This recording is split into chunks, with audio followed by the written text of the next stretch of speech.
Paz e graça a você que abre esse vídeo com essa mensagem. O título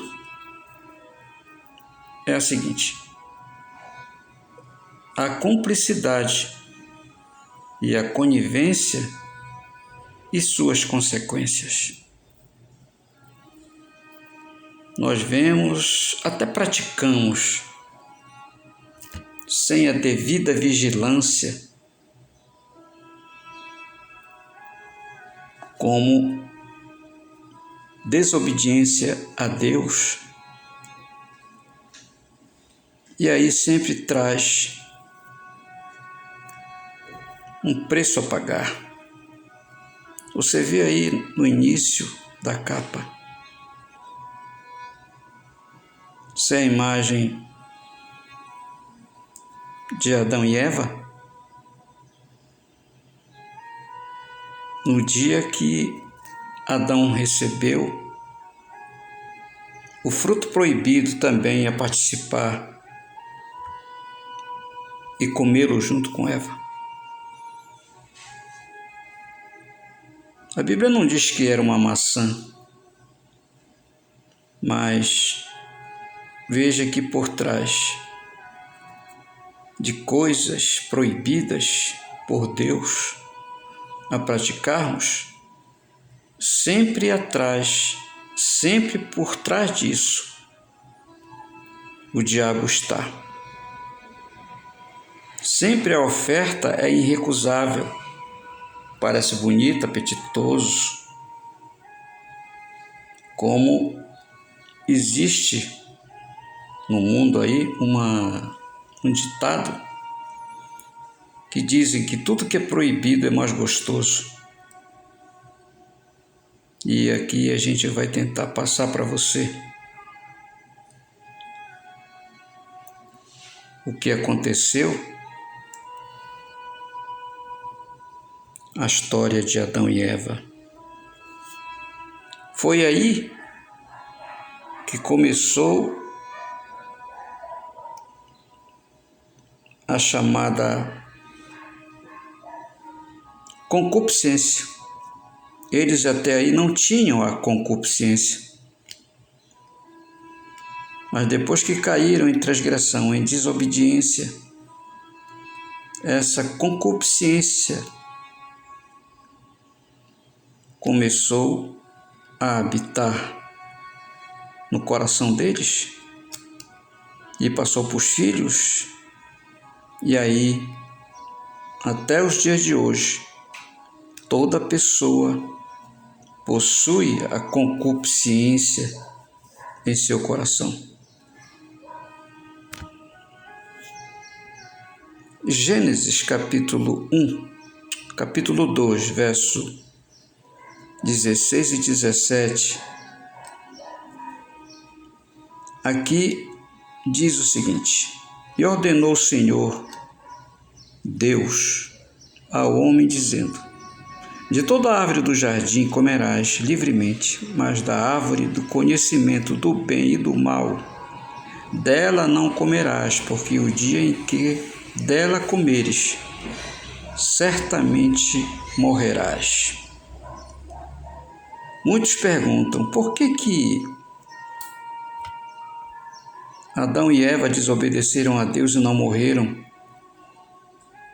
Mas, meus irmãos, minhas irmãs, aqui se trata da morte espiritual, porque hoje, até hoje, todos que pecam morrem espiritualmente.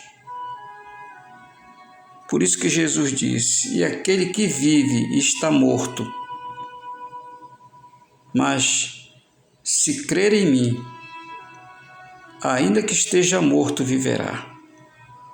Ele se referia à morte espiritual e o perdão que ele daria a esses que transgridem até hoje a sua palavra.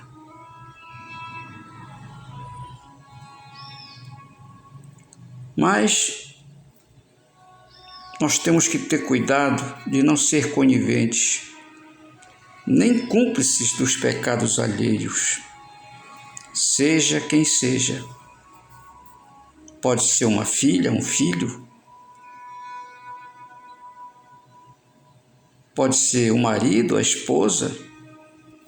Existem várias situações, os quais muitos estão presos e são cúmplices e coniventes com os erros, com os pecados, e acabam morrendo espiritualmente.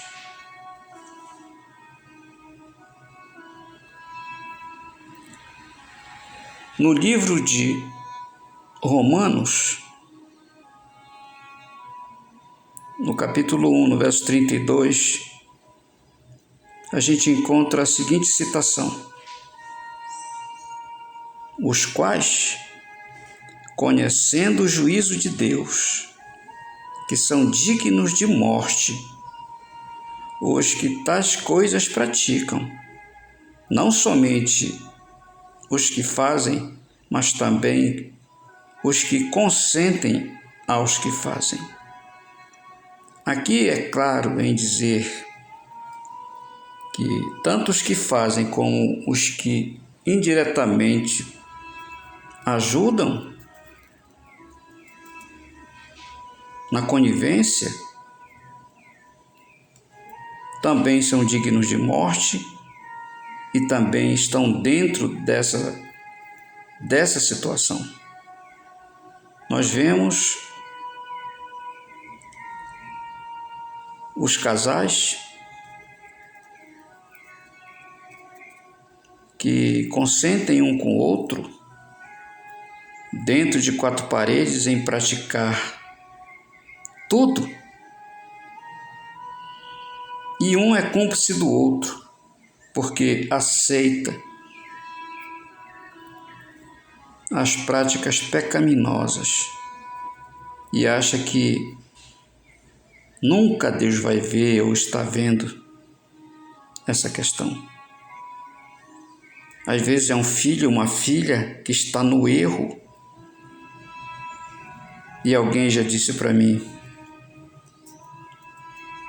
ela faz isso, ou ele faz isso, mas eu amo. Eu quero dizer a você que me ouve: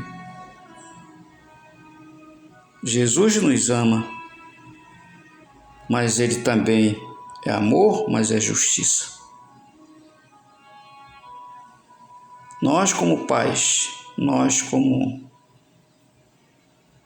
responsáveis até a maioridade de um filho, de uma filha, tem o dever e a obrigação de não apoiar as obras das trevas.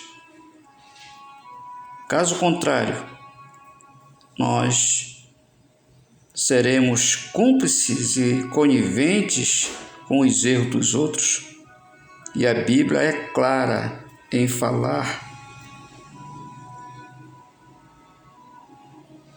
que nós daremos conta a Deus das práticas que nós consentimos, pode ser de uma amiga, de um amigo. Nós temos que ir contra, não apoiar, nem direto nem indiretamente. Caso contrário, nós estamos dentro dessa questão. Para a gente terminar, no livro de Tiago, no capítulo 1, do verso 13 a 15, traz mais um esclarecimento a nós e a você que me ouve. Porque a gente vê muitos falando, mas Deus, Ele permite isso e permite aquilo, mas confundem com as consequências que estão colhendo das suas práticas e dos seus consentimentos.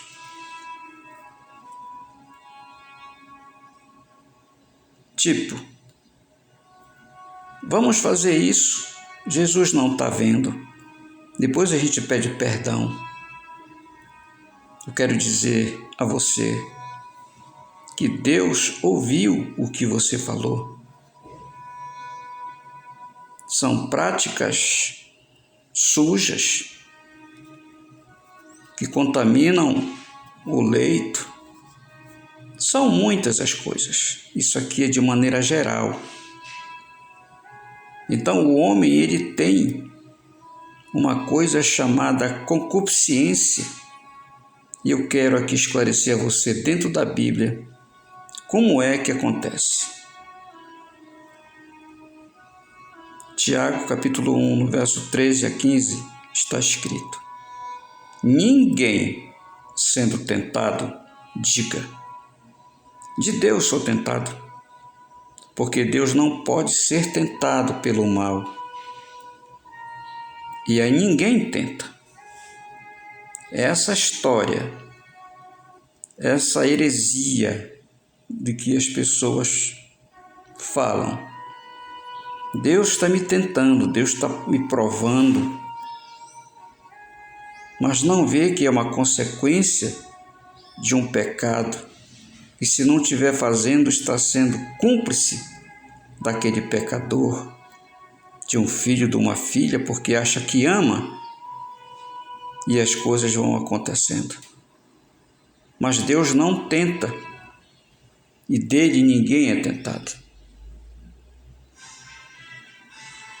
Deus é puro, é santo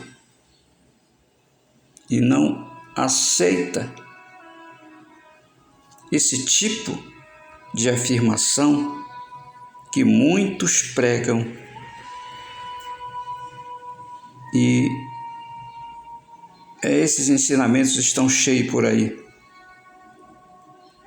Na continuidade do texto diz: mas cada um é tentado quando atraído e engodado pela sua própria concupiscência. Aqui fala da concupiscência dos olhos, das obras da carne, que se o homem não vigiar, ele cai. E diz assim: a sua própria concupiscência está dentro dele. Então essa concupiscência precisa estar domada e morta dentro de você e de mim, para que a gente não venha dar lugar, não seja atraído pelo mal, pelo pecado. Depois, havendo a concupiscência concebido, dá à luz o pecado. E o pecado, sendo consumado, gera a morte. Essa morte aqui é a morte espiritual, porque todos que pecam morrem espiritualmente. Mas tem como ressuscitar dessa morte espiritual? Se converter, se reconhecer que errou, para que Deus venha a seu tempo, antes que seja tarde demais, perdoar. Mas as pessoas acham que por estar salvo pela graça, pela condição da graça, estão garantidos no céu. Mas está errado. Adão e Eva tinham concupiscência no início? Não. Essa concupiscência veio depois que eles pecaram e foram expulsos do paraíso. Depois ele se arrependeu. Mas aí foram pagar o preço, um preço tão grande que afetou até a nós. Mesmo nós, sendo servos de Deus por Jesus Cristo, lavados com seu sangue, nós herdamos certas coisas por causa desse pecado. Se eles não tivessem caído na desobediência, eu não sei o que seria de nós, mas, por certo, não seria tão ruim a vida de um ser humano na terra por causa do primeiro homem que Deus criou e a primeira mulher. Assim é que eu trago a você. Você que me ouve tem concupiscência que, se não for domada, se não for controlada, a pessoa cai com certeza. Por isso, a vigilância é necessária 24 horas por dia. O que sai da nossa boca, o que vem aos pensamentos e as atitudes, se não vigiarmos, nesse momento, não sei quantos estão ouvindo isso ou que vão ouvir, mas examina você mesmo. Como está essa concupiscência dentro de você? E fortaleça-se em Deus, para que você não colha as consequências desses erros. É o que eu tenho para você no momento, trazendo essa palavra. A desobediência do homem é o que faz ele perder tudo que Deus prometeu àquele que o serve e obedece. Assim, em nome de Jesus, fica na paz e na graça. Até a próxima oportunidade. Amém.